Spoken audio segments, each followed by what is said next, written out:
Alright guys, I was going to show off my Salamangreat deck after I went to locals tomorrow, but I don't think I'll be going to locals tomorrow because I don't want to get sick. So, to start us off, I will show you 3 Lady Debug. I'm so glad that she's back at 3. She is 3 extra copies of Gazelle, basically. It's a really cool combo you can do only with her. Like, if you drew nothing else in your entire hand.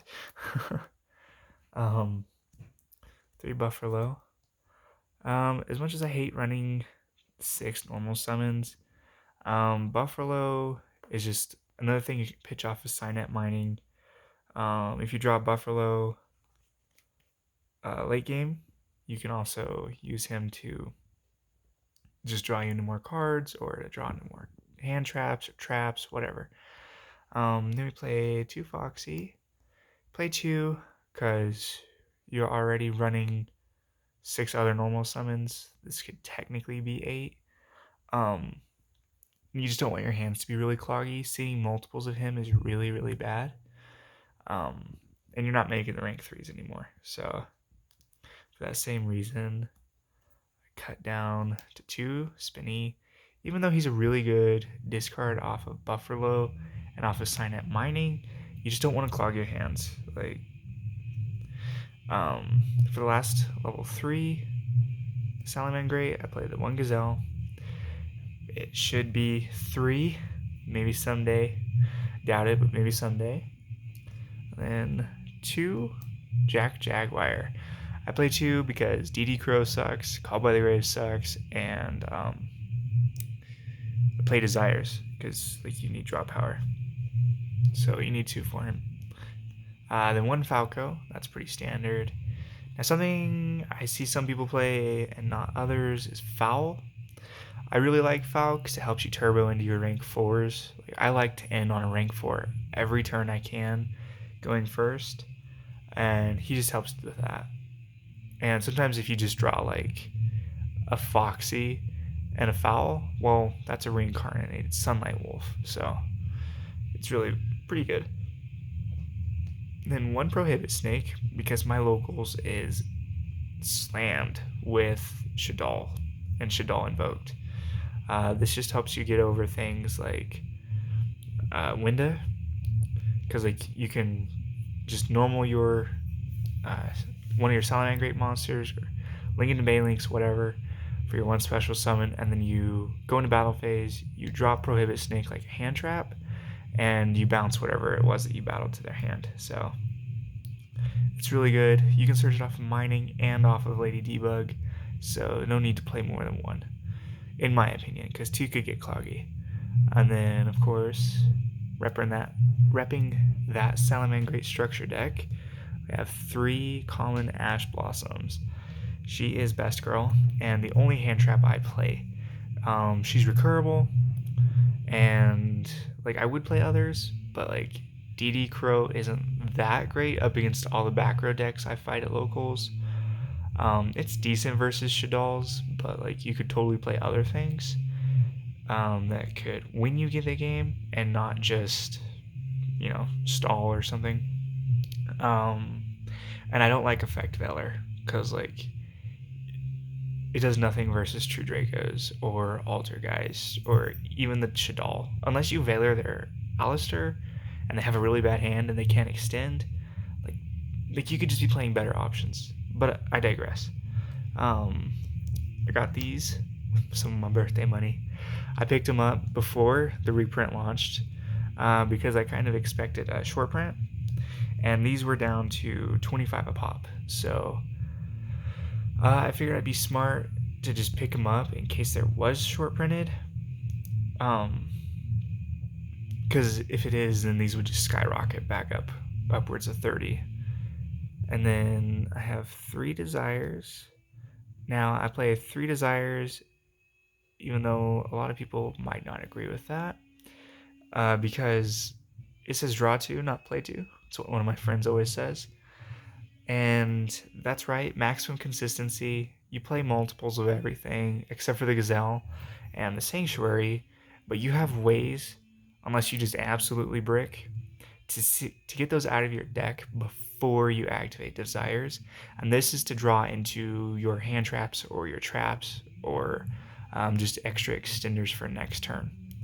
And then for another draw card, since it's a 39 card deck, you play the Upstart just for max consistency. And then because your deck doesn't auto die to hand traps, but this could come in clutch as an interruption or as just like something where you want to see it but not see it all the time. You don't want your hand to be like 3 Called by the Graves, but it helps protect your Signet Mining sometimes from being ashed or whatever. And then because Magical Meltdown. That card is bonkers. I love Cosmic Cyclone for that matchup. You can also banish the Diagram. You can banish what's another good one? I don't know. Basically any Floodgate that they flip up against you, like TC Boo. That's a big one up against this deck. Then we'll go 3 Will. This deck can, with this card, can pull OTKs out of nowhere. Like seriously, I'll have like a Sunlight Wolf left over, like my second turn. I'll activate this with a loaded graveyard, and I'll have like Transcode Talker, Update Gem, or OTK, like out of nowhere. And my opponent's just like, where did that come from? And then for one-ofs, you play the 1 Sanctuary, because you have to. It's pretty good. Its second effect I have used before in time. You pay 1,000 life points, and then you gain 1,000. You gain the amount of life points equal to that link monster's attack. So like what you do is like you can link into your Sunlight Wolf, and then you can gain the 1,800 life points. And the 1 Circle, wish this was 3. I miss the good old days. You have to play it. There's no getting around it. And then for the auto win up against Dolls and Mystic Strikers and all that, all those shenanigans. Then we play 2 Rage. This is your bread and butter up against back row decks, honestly. If I know who I'm playing and I'm going first, I'll side this in, or make sure I set this first instead of Roar. Even though Roar is an Omni Negate, Rage hits their back row before they have a chance to respond with it. That's pretty much it for the main deck. Of course, this is your Omni Negate, and playing Desires, like you need to play too. Then going on to the side, forgive me while I grab that. Going to play, of course, standard triple bay links. Fetches your field spell, protects your monsters. You can activate this under Dweller because it is not an activated effect. It is a substitution effect. Then we have 3 Sunlight Wolf. He recurs your spells and traps every turn if he's reincarnated. Standard 2 Heatleo. Mixed matched rarities, I know, but this is normal Heatleo. This is reincarnated. That's how I help myself deal with it. Then the 1 Phoenix for those floodgates, because those suck. I rarely ever go into that, but surely as soon as I cut it, I would need it.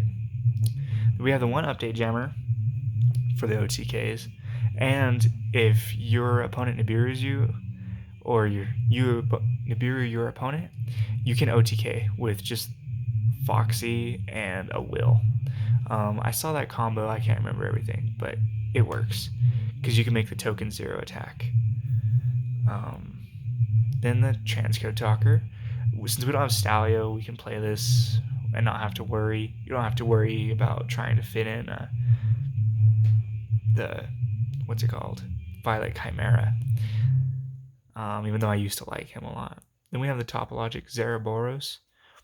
With 3 Desires, I've had this thing up to, 9,000 attack before. It is crazy powerful. And then the 1 Borreload, because you don't want to just auto lose to untargetable monsters. He's really good. I like him. And I don't like Avramax. I don't really like Boral Sword in this deck because you can't. I don't know.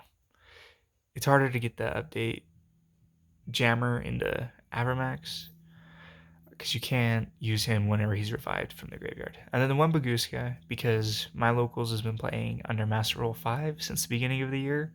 So this just auto beats so many decks. Like GG, basically. And then, of course, the mandatory Abyss Dweller. Abyss Dweller is really, really, really, really good and just auto wins games up against Shaddolls or Dinos or anything like that that revolves around the GY. And then to my side deck, remember to always cater your side deck to locals. Mine is flooded with Shaddolls and back row. So I have 2 Gamma Seal, Sea Turtle Kaiju. He is probably my favorite Kaiju just because of the way he looks. But he's also the lowest in attack, so that's why he's so good. I would consider maybe changing one of them to like a Godarla or something. That way, just in case I hard drew both of them, I could summon one to my opponents and then one to my own. But it rarely ever comes up. And then the one Pankratops, because sad face, we can't have nice things. Then 2 Mind Control. Mind Control forces a negate or gives you a free body. Basically all there is to it. And then we have 3 Twin Twister, because back row. I'll always side this in against the back row decks. It's so good. And then for going first versus exclusively dolls or anything that has like monster effects in the graveyard, different Dimension Ground. This is a very iffy card for me. Like, I contemplated playing, what's it called? Anti-Spell Fragrance instead of this, because like that hurts invoked dolls too, but it doesn't kill them. So like I'd rather just, since that's one of my worst and hardest matchups, I'd rather just play like a blowout card like this up against them. And then for anytime I'm going second versus a board that irritates me or that I can't break otherwise, you just play evenly matched. I hope they never touch this card. This just wins, auto wins up against Rogue so many times. I love it. And then the 1 red reboot, because even though it's at 1, if you draw it up against Altergeist or Dracos or Paleos, anything like that, it's a free win. They can't activate anything. You set up your board, you clear theirs, and GG. It's so good. Anyways, that's it for my deck profile, guys. I hope you enjoyed it. I know I'm in a different place than normal. I don't have my playmat, but next time, hopefully, I'll have my stand back. So I'll see you guys next time. This has been Set 5 and Pass.